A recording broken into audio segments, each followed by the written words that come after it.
Thank you, Mr Hollowborn. It's a pleasure to see you in the chair. And as you can hear, I'm going to battle through my speech this afternoon with a wee soul, as my honourable friend has called me. So all I can say is interventions will be very much encouraged, Mr Hollowborn, during my remarks. So let me firstly thank the honourable member for Crewe and Natwich for securing this debate.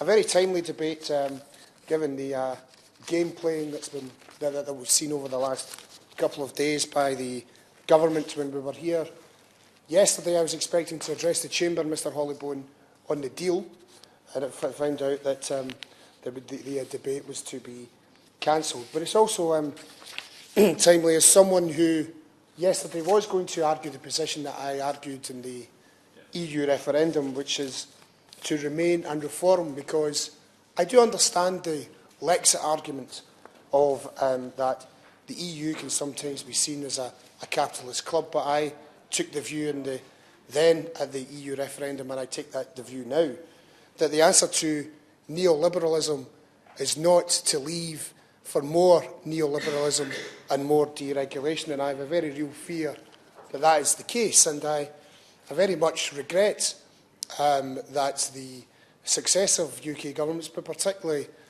Conservative ones, have quite a disgraceful record in applying for EU social funds. And I do think that that's worth reflecting on, because the arguments that were made very well by the honourable member for Barnsley East, my friend and trade union comrade, made the point about those in lower income brackets. The same people who would have benefited, I believe, if former UK governments had taken a more proactive approach in relation to EU social funds. And I'm thinking particularly the one in food poverty, but the UK government didn't apply. And so you had France and Germany getting €450 million from the EU to help with food poverty, and because the EU didn't apply, they got the same amount of money as Malta, which was €12 million.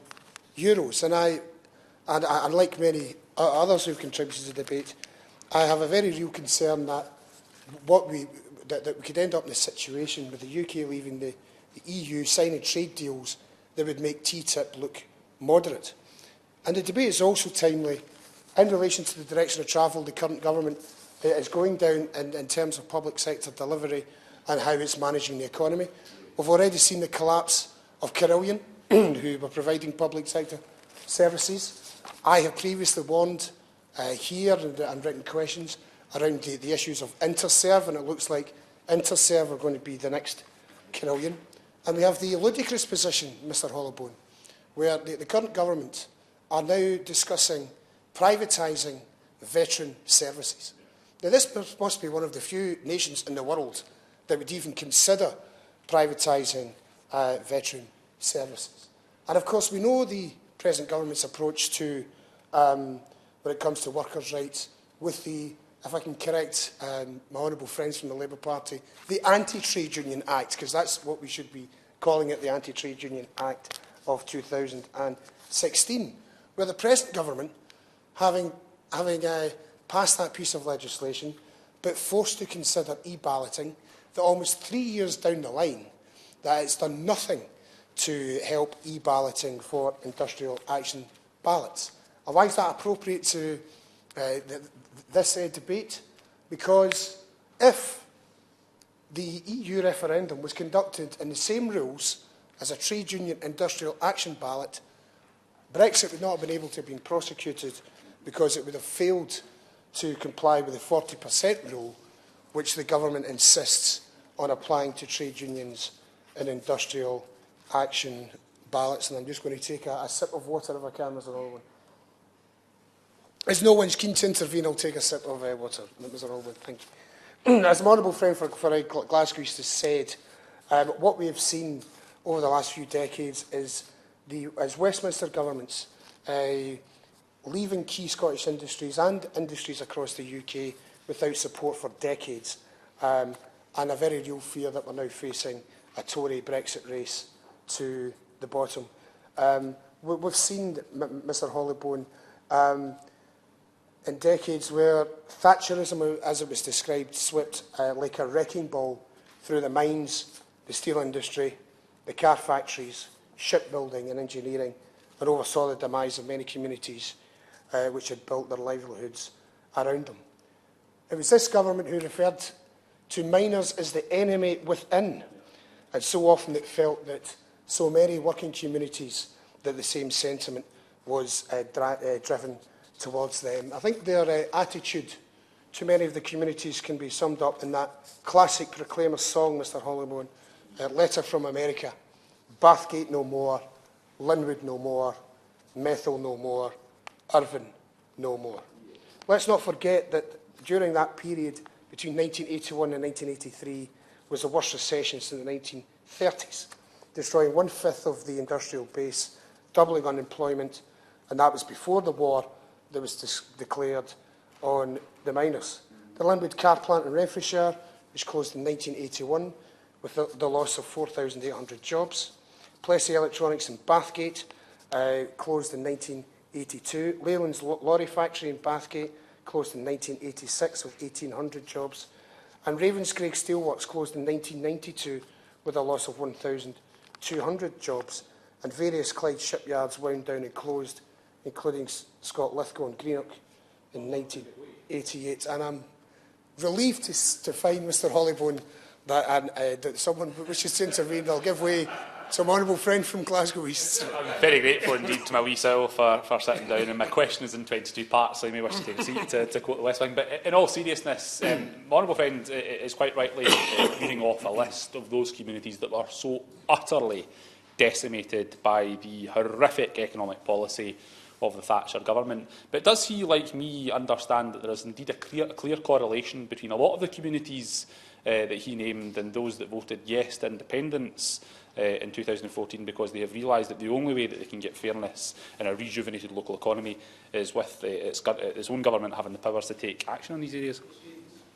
Well, I thank my honourable friend for that intervention. He's absolutely right, and as someone who represents the constituency with the second highest individual number of yes voters in the 2014 referendum, I think he's absolutely right.